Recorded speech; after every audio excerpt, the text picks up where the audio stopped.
ఈరోజు శ్రావణ్ కుమార్ గారి బృందంచే ఈ శివపదం నృత్య కార్యక్రమం 34 మంది కళాకారుల చేత ప్రదర్శింపబడుతోంది. వారిని ఆశీర్వదించగా వేడుకుంటున్నాను.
యస్మాత్ సర్వం సముత్పన్నం చరాచరమిదం జగత్ ఇదం నమో నటేశాయ తస్మై కారుణ్యమూర్తయే.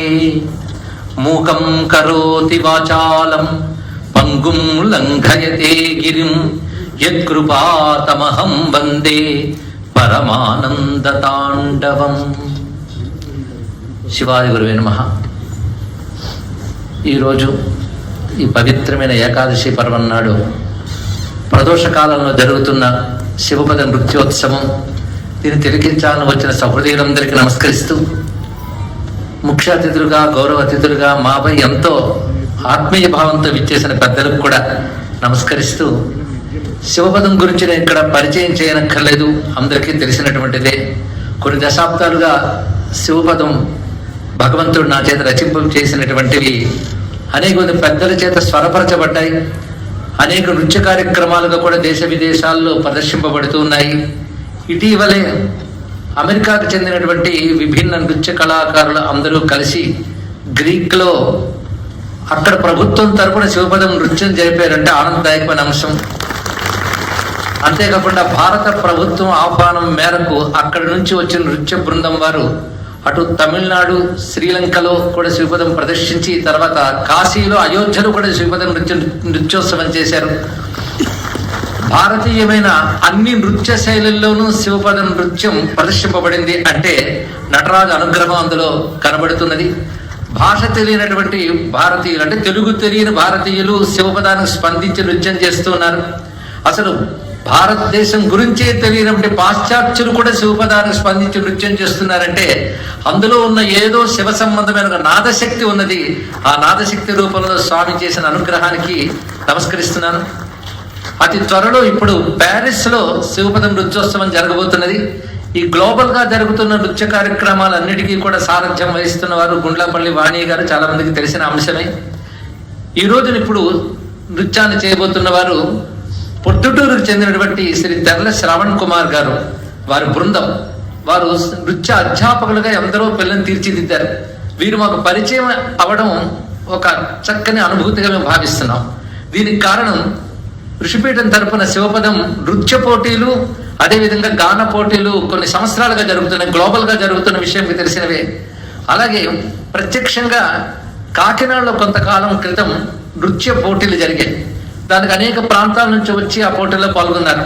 అలా వచ్చిన వారిలో ప్రస్తుతం ఇక్కడ ప్రదర్శించబోతున్నటువంటి ఈ బృందం కూడా ఉన్నారు.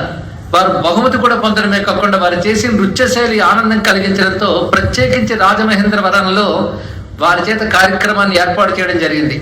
అది చూసిన తర్వాత మరొక్కసారి హైదరాబాద్లో సహోదరుల సమక్షంలో ఈ నృత్యోత్సవం జరిగితే బాగుండు అనుకున్నాం. అది ఈ రోజు కార్యరూపం ధరించింది.